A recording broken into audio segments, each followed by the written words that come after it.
welcome back to another episode of the Adventures in Advising podcast. My name is Matt Markin, and I'm happy you're joining us today. If you don't already, subscribe to the Adventures in Advising podcast on your favorite podcast platform and follow us on social media pretty much everywhere at Advising Podcast. So AI, or artificial intelligence, is connected to various aspects of our lives, from finance, healthcare, robotics, education, film and TV. From social media to our phones, to security, to navigational directions, AI plays a part in our everyday lives.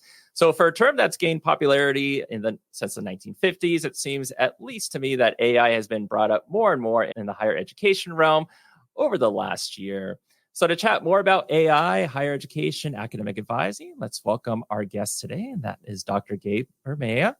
With many years of higher ed experience, Gabe is an active scholar practitioner whose practice and interest focuses on creating and delivering campus-wide enrollment and student success strategies to expand access, opportunity, and success in higher education. His research interests include Hispanic serving institutions, first-generation student success, the emerging profession of academic advising, and student success within the organizational context of minority serving institutions. Gabe, welcome to the podcast. Hi, Matt. Thanks so much for having me. Glad to be here. Yeah, I'm glad this all worked out. I know we follow each other on LinkedIn, and I saw the article you wrote through LinkedIn about AI, which kind of leads into some of the questions we'll ask today for this podcast interview. But I thought it'd be great to start out with asking you kind of your path, your journey in higher ed. What does that look like for you? Yeah, that's a great question. Where do we begin with that? So I started my journey in higher education like most, as an undergrad, right? We're going to go back that far. And as much as I enjoyed my undergrad experience, one of my challenging components was navigating the institutions, getting through identifying my coursework, making sure I was following my program of study to get the grades that I needed. Early on, I was very much one of those, not all those who wonder are lost students, but did a lot of wondering, major exploration, career exploration. And I took, I would say, the scenic route, if you will, to earn my undergraduate degree.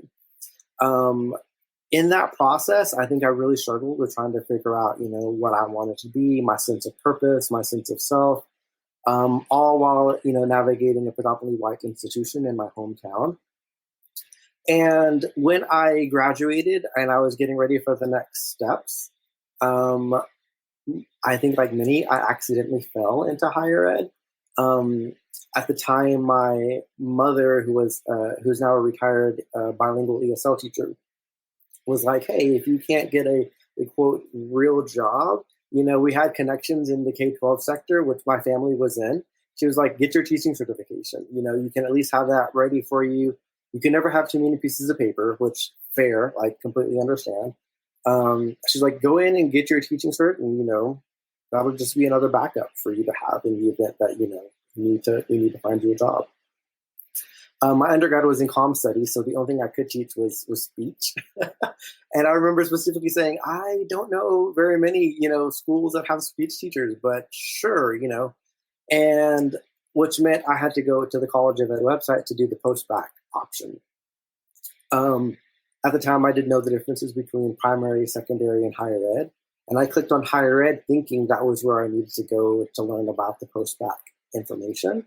After reading the website, I learned that there was an MED in higher education, and I read about that program, and I thought, oh my gosh, this entire time, there should have been support as I was going through this journey. Like, there are people who are prepared for this work to guide you through these experiences.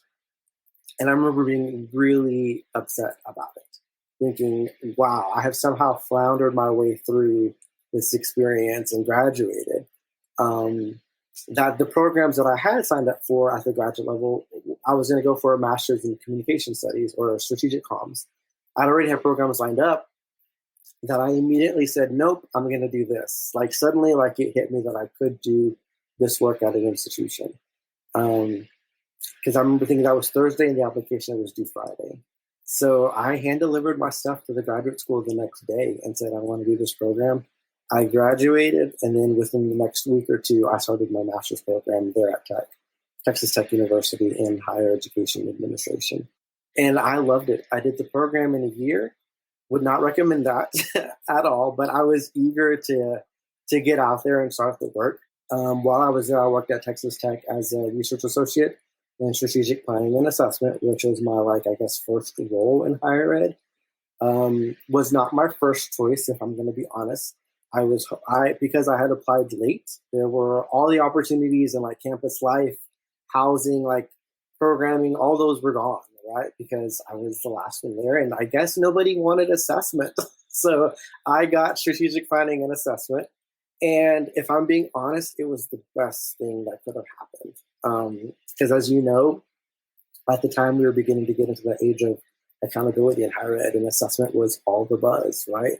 So I was able to get exposure into what were then 25 student affairs departments on how their missions, their visions, their values, their metrics, their assessments, all of that data gathering was informing their efforts. And I got sort of that big picture of everything student affairs, if that makes sense.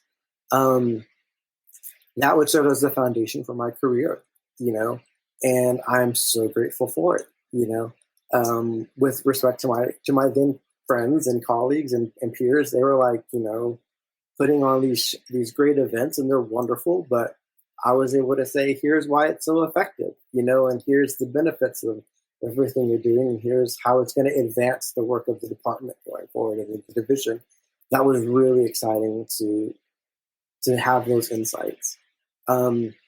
Shortly after that, I went to UNC Greensboro, where I served as an academic advisor for about a year or two, able to teach first-year seminar courses, academic recovery coaching, gen ed advising, you name it, anything under the sun pretty much came through that office. We were sort of in a come one, come all office, while the colleges themselves had specific decentralized advising model. We saw anyone and everyone that would come through our door. So it made for a very exciting adventure for that particular time in my life. I think that's where the advising book first hit, of thinking, I could see myself working in that student success space for a while. Did that work at UNCG for about a year, then did assessment again at the division level, getting promoted to assistant dean at one point, overseeing student success initiatives. And then about shortly after that, in 2015, made my way back to Texas, where I was the director of academic advising for the University of Texas, Rio Grande Valley. While there, I set up an academic advising center for 24,000 undergraduate students.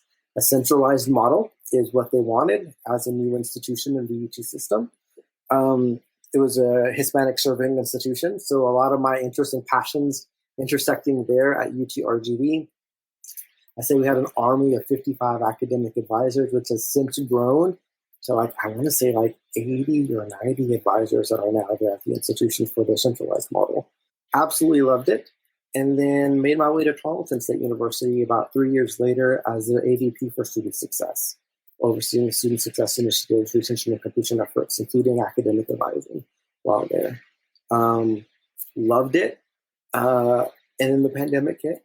The world changed, right? An opportunity presented itself to become a visiting scholar with the Rutgers Center and to complete my doctoral work. So I thought, yes, let's take this. I can dive into some research where I was able to learn about academic advising and student success efforts at minority-serving institutions. So currently serve as a lecturer with Sam Houston State University as a part-time lecturer there. And then, of course, was a visiting scholar with the Rutgers Center for Minority-Serving Institutions. So, a lot can happen in 13 years. So with your role as doing as a lecturer at Sam Houston State University and then a visiting scholar at Rutgers Center for Minority Serving Institutions, what's the kind of difference between both of those roles? Yeah, that's a great question. So as a lecturer with Sam Houston, I'm just teaching graduate courses in their higher ed program there. When the opportunity presents itself, right? And so teaching graduate courses in contemporary higher ed issues.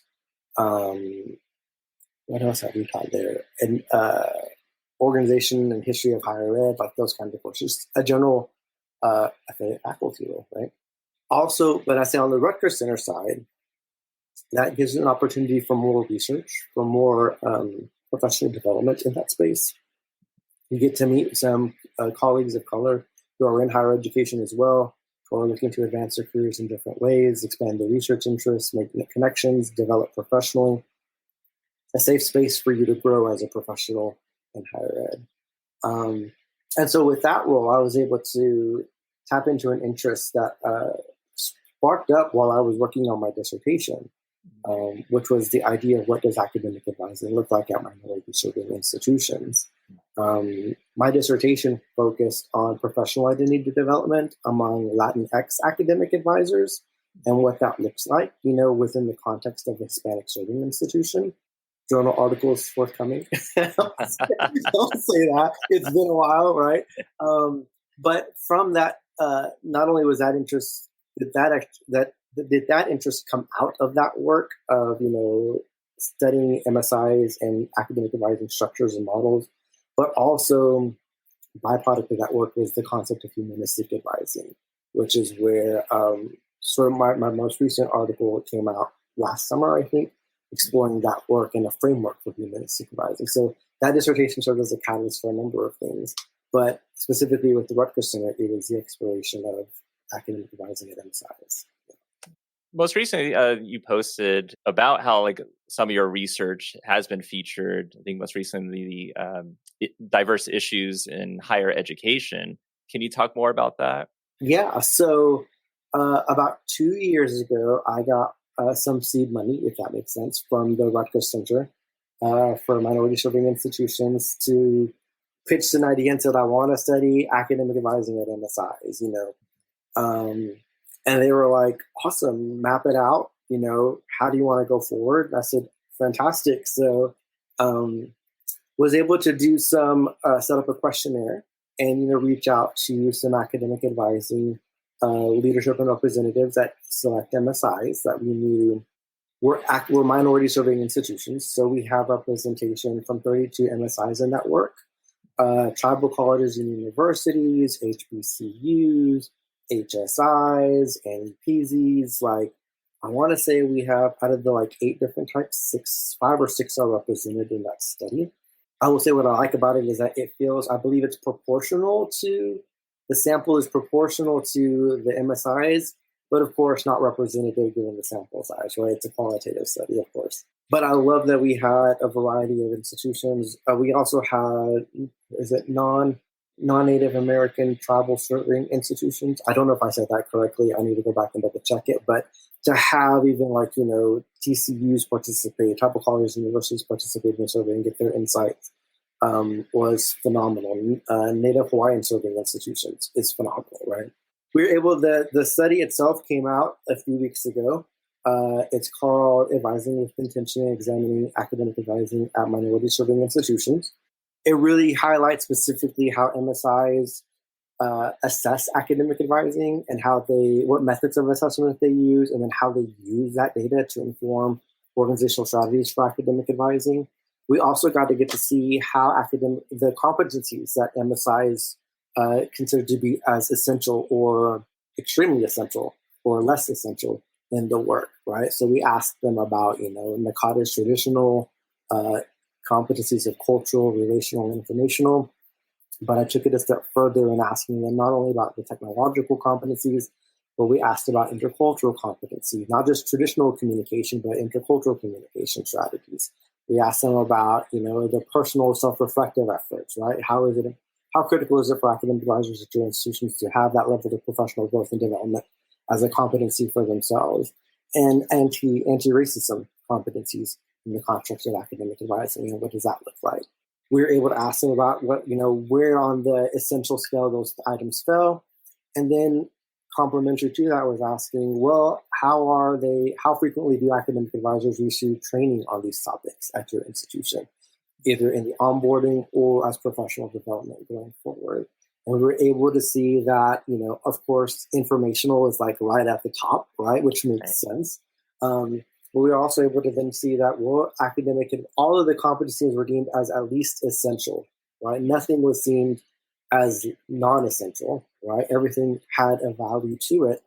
But when it came to the training, There were some areas that rarely got focus, right? Such as anti-racism was a space that, that's not to say that nothing is happening, but it's just to simply say, you could elevate this a little bit more, and supporting your academic advisors in developing those anti-racist competencies in their work, whether that's developing an equity-minded approach or philosophy to academic advising, right? As an example.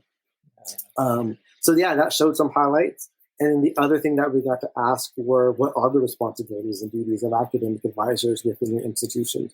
And we found that there were about 7 areas, seven or 8, just like I should know this because I can see the picture in my mind, areas of academic advising responsibilities, but there were tons of duties affiliated with those responsibilities, from the traditional course recommendations, right, which is like 97% of institutions said yes, all the way down to things like 5% of financial advising, right? Financial aid support, career exploration, right? It covers the gamut, and you got to really see just how nuanced the role of an academic advisor is at minority-serving institutions, seeing that they wear multiple hats and fulfill multiple functions for a student in their journey from beginning to end. So yeah, it was really, really insightful. Offer some recommendation for MSIs and other institutions to consider as they're developing their advising efforts. So yeah, check it out. Yeah. And I think if anything too, we can definitely do another part 2 interview and dive more into that, and also the recommendations from a lot of that data and research. So if we switch gears to AI, I was saying earlier was that, we follow each other on LinkedIn, and I saw, an article you written through LinkedIn, and it was titled "Redefining Academic Advising: The Rise of AI-Powered Technologies." I guess generally speaking, for those that have heard AI, like how would you describe like an AI-powered technology? Oh, that's a great question. So, by all means, I'm not going to say I'm an AI expert by any means. Like, I was scrolling through TikTok as one does. You can go down a rabbit hole with that one. That's a rabbit hole, right?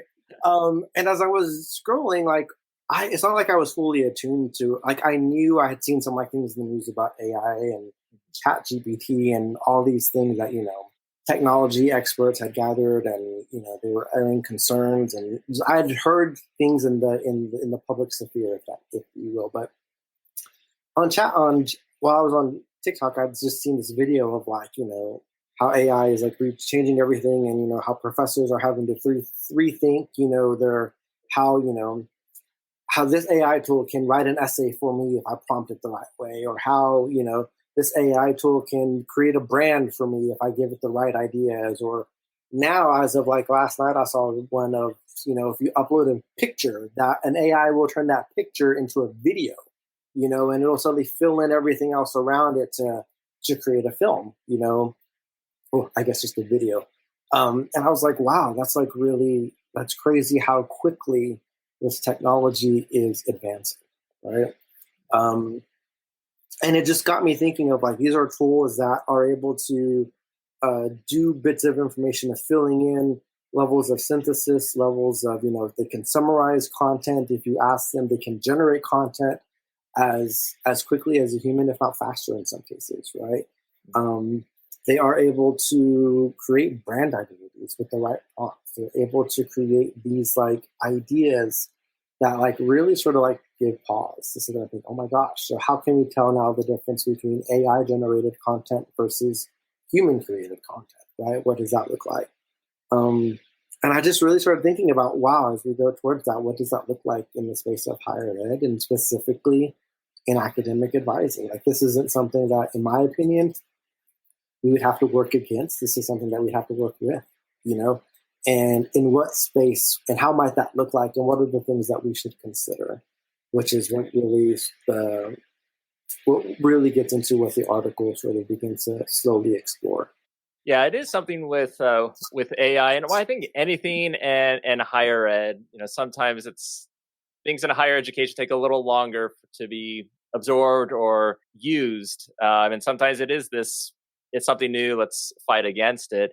I know one article I read through a Best Colleges survey was that 54% of students say that their instructors have not even openly discussed the use of AI tools like ChatGPT, or even that 6 out of 10 college students report that their professor schools haven't specified how to use AI tools ethically or responsibly. But if we kind of move towards, let's say, for academic advising and for academic advisors, you were suggesting in your article that AI-powered technologies can actually help advisors have more of the transformational conversations with their students. How so? Yeah, so one of the things that I thought was really interesting about AI is I really think it can support a lot of that prescriptive component, right? So I know a lot of institutions have those chat boxes, on their websites, which are really helpful.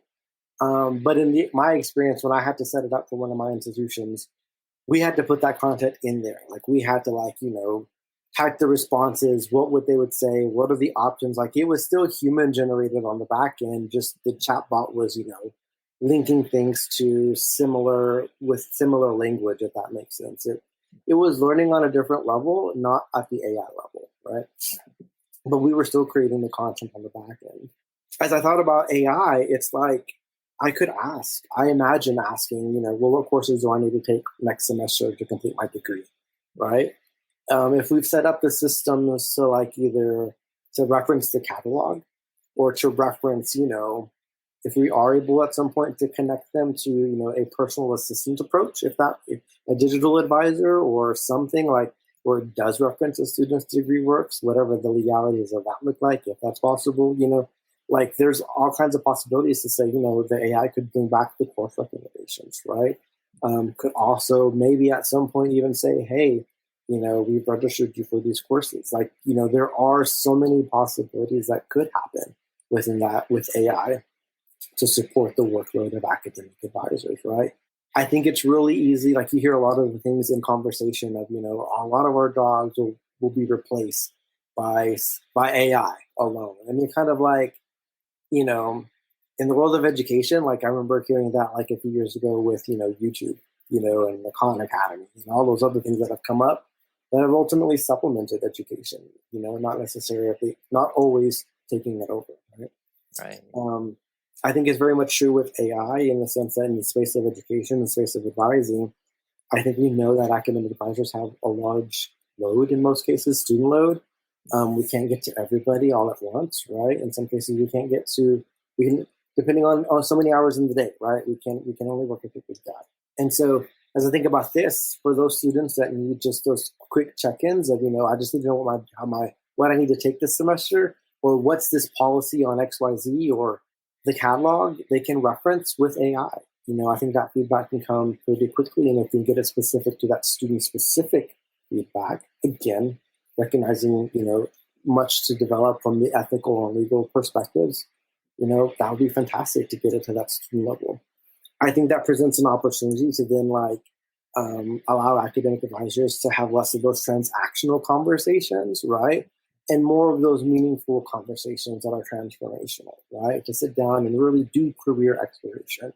Sit down and have the conversation about major exploration, right? Let's talk about those learning experiences that you feel will be of service to you as a student and to your family, right? Like how might that help you evolve in what you want to learn, how you want to learn and grow, right? Those components become more available. Those conversations become more accessible because you're not in the day-to-day of checking the degree audit. You're not in the day-to-day of confirming the course recommendations, right? Jotting those notes down. Those are all things I think that could be generated by AI at some point in the future.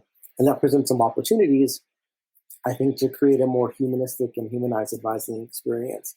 Because we are going away from that transactional, you're going to have more of those meaningful conversations.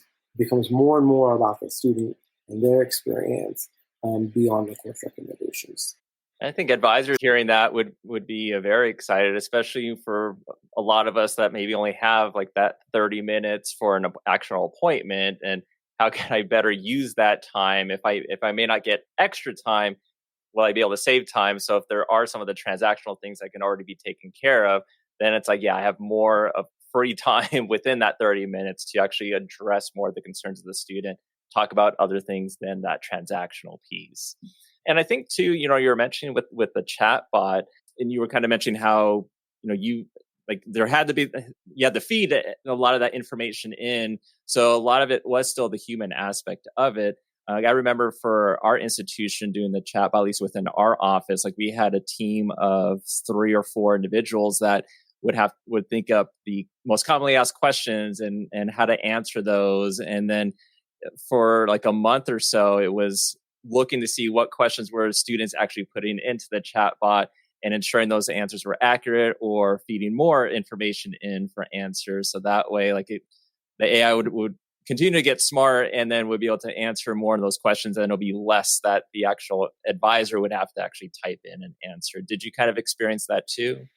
Yeah, it was very similar. Yeah, you're right. We had to, as a team, what would be the questions? Okay, what would be our responses? And where would we refer them? Do we have the link to that, right? Like, it was putting all those pieces together, still very much human-created content, whereas AI itself is tapping into the web and the resources that are immediately available and it's drawing from that content, It was crazy because I did a quick chat GPT thing and said, what courses do I need from, and I typed in the university's name to get a degree in, and I entered like a subject matter with the concentration in this. Like I specifically just like that. And recognizing that ChatGPT has its limitations, so it was referencing things prior to 2020 or 2021, something to that effect. But it brought up a list of courses and just said, these are the courses, and I said, okay, well, what courses, in what order would you recommend? And it reordered those courses in a recommended sequence, right? Based on just the catalog, Now, if I said, I've already taken English 1301, can you revise it? It would revise it. But if I offered it for more specific recommendations, it would say I couldn't do that because I don't have access to your specific degree. Talk to an advisor. And I was like, there you go, right? Like that's really cool to see that ChatGPT recognizes its limitations as well, but also that it knows who to reference you to say, contact your advisor or contact your institution. Like it was very specific in that way. It's like, okay, so that's where we would have some of those more, maybe you'd still have some of those prescriptive or those transactional conversations, but you'd still have that level of like, this could be more transformational because the student could come in thinking, oh, I've already got these courses knocked out. These are the courses I need. What is there anything else I need to know, right? Like you can supplement that conversation more intentionally and and open the doors to other transformational conversations going forward. Do you think there might be some instances where students might try to get all their answers from, let's say, ChatGPT or from AI, and then to avoid actually trying to talk with their advisor? Yeah, I think that is very much a reality. I think we're already seeing, you kind of alluded to the fact earlier about, how our students saying that their professor didn't have anything about AI in their syllabi or have brought it up as a subject matter.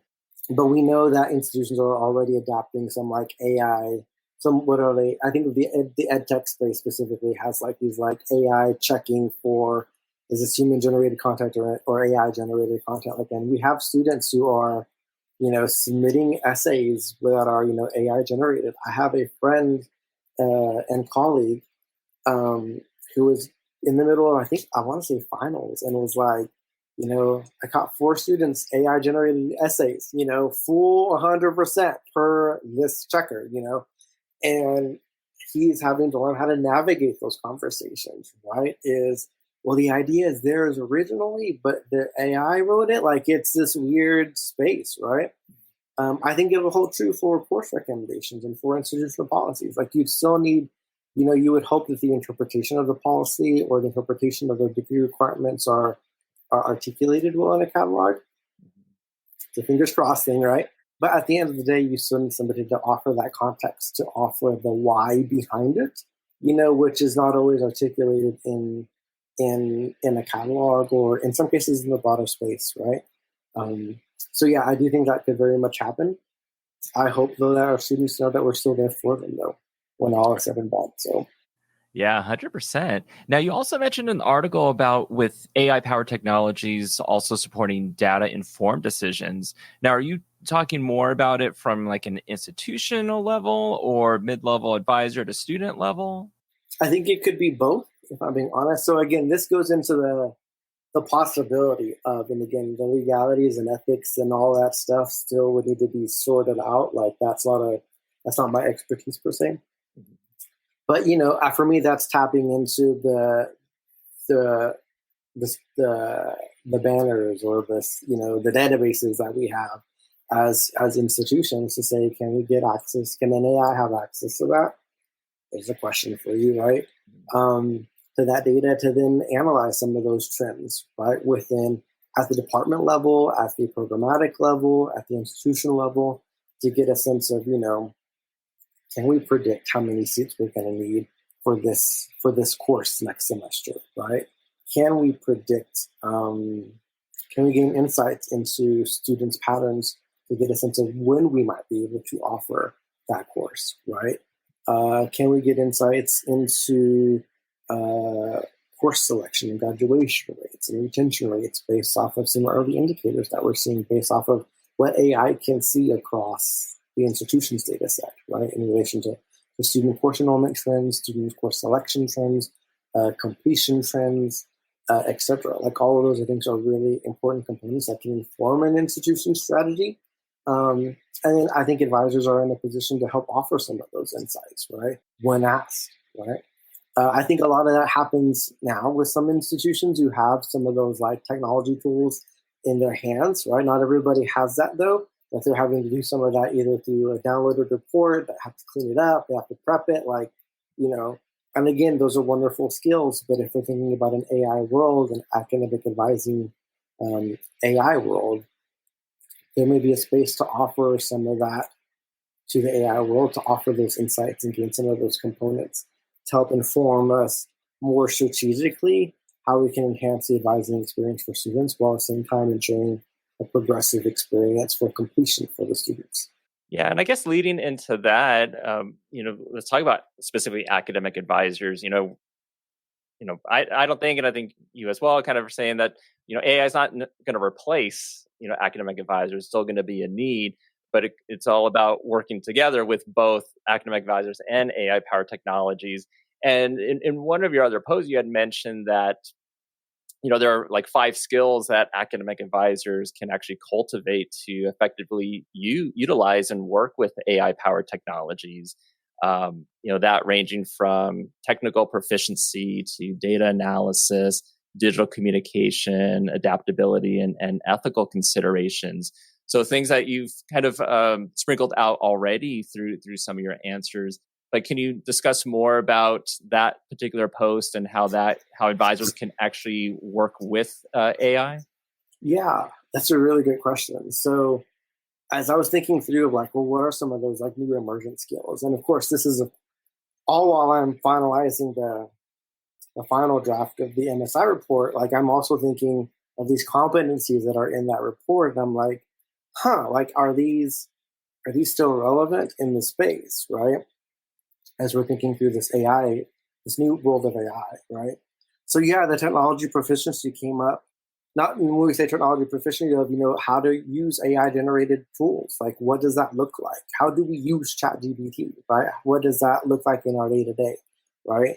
How are we using that? How do we include it in our work? And then of course, what data are we using? And then how do we troubleshoot issues with that technology? Those are all components that come up with that technological proficiency. I also think the data analysis component, of understanding that there are vast data sets within institutions, right? And again, that's a conversation that needs to be had with, the legal professionals and the ethical, components of it all. But if we do give access to these data sets from an AI perspective, what does that mean? How do we understand these components of the data and what it's telling us, right? The AI itself is not an expert in the human experience, but can only provide you so much content, right? But we still need to be able to analyze and interpret that data, not only through the limited lens of an AI, but also recognizing the humanistic lens, right, of our students and the experiences that they're having. To get those data, those patterns, those trends that we're seeing, that can inform our efforts going forward to create a more unique and custom experience from the advising lens as well as from the institutional lens. I think those digital communication skills, there's this thing about prompt engineering, how do you prompt the AI to give you the information you need, the right choice of words, language, to get a response to the content that you need, but at the same time, learning how to communicate through those digital platforms such as chat boxes and other virtual communication tools is going to be really essential, right? Especially as you look at Gen Z and sort of how they communicate just so naturally, like in the digital space. I was laughing about the millennial pause that they talked about of like, when for those of us that are millennials, like there's a pause after we hit the record button, that's how you know they're millennial versus a Gen Z just starts talking right on the spot. And I was like, oh my gosh, that's going to be something to consider in my digital communication skills, right? To create a more authentic connection with my students. Like those are levels that you start thinking about. I did put in there ethical considerations of how we use it. Data privacy comes in, the algorithm bias, transparency. All of those are factors that we have to understand about the AI tool and what it can and can't do. I mean, we already know that there are some AI tools out there that have biases in them, right? In regards to, their ability to recognize faces, different skin tones from one perspective to, how it learns, right? Like, is it going to learn to be XYZ instead of ABC? Like, these are all components that need to be considered. And then, of course, I mean, just in the past few months alone, we've seen AI, like yesterday or this week was, like as in like last week, there was this thing about the military having an AI implant to help somebody start walking again. It's like, that, how long have they been working on that? But like to see the evolution happen so quickly in the last few months, right? We're going to need a level of adaptability, which requires us to update our skill, which will require us to continually learn about these technologies to keep up with them. But I also think, so like to your point about those 5 skills, I also think that on the flip side, those are really important to have. But again, to the humanistic side, I think it's going to really shift. I hope that it would shift to more of a one-on-one transformational, meaningful relationship conversation, more of that humanistic experience, that humanistic advising approach, where the skills of empathy, cultural humility, collaboration, intercultural communication, and critical thinking are at the forefront of, from the humanistic side, skills that will need to be cultivated and developed as well. Because the machine cannot replace the one-on-one connection you're going to have with the student, right? And as we get more and more diverse, I think those humanistic skills are going to become more essential to the role, and be areas of development for academic advisors in the new AI world. That makes sense. 100% agree with that. And yeah, it seems like with any technology, it's, how can this be adapted? How can advisors be, adapt to all of this, utilize it? How can this, streamline processes? But like you're saying, how does it allow us to have more of that one-on-one with the students, that students feel like they belong and they feel like they're being guided, they feel like they're being listened to and heard. So all of it's meant to, how can we make, this holistic experience for the student? And I'm interested to see where things go and what's the next technology that's out there. Because a lot of times when the public hears about a certain technology, it's been going on for a while. So what's the latest thing that's being worked on right now? But I'm very interested to see how universities or institutions continue to use AI, how professors might use it. And there's always that ongoing conversation about plagiarism with, let's say, ChatGPT. But Gabe, interesting topic, I think. Anything that you want to add? No, I echo the same thing. It's, history suggests higher ed is slow to change. So it will be interesting to see how these technologies are approached by institutions, how they adapt them, how they, limit them, what policies that they set, what are the ethical and legal concerns, But I think at the end of the day, to your point as well, is we know that students want to feel that sense of belonging. Students want to feel that sense of inclusion. They know that, they want that more humanized higher ed experience, right? And at the end of the day, an AI can't provide that, So the most valuable resource an institution has is its people, right? And so especially those that are on the front lines, which academic advisors are on the front lines every day, developing those relationships with students, cultivating those relationships, interacting and solving and, addressing the next big challenge that comes their way to make sure that they can earn that degree, right? So it will be interesting to see how the conversation proceeds going forward, but it will be one that's definitely history in the making. So yeah. Yeah, perfectly said. Thank you so much for being on the podcast today. Thank you for having me. I've appreciated it. Thanks.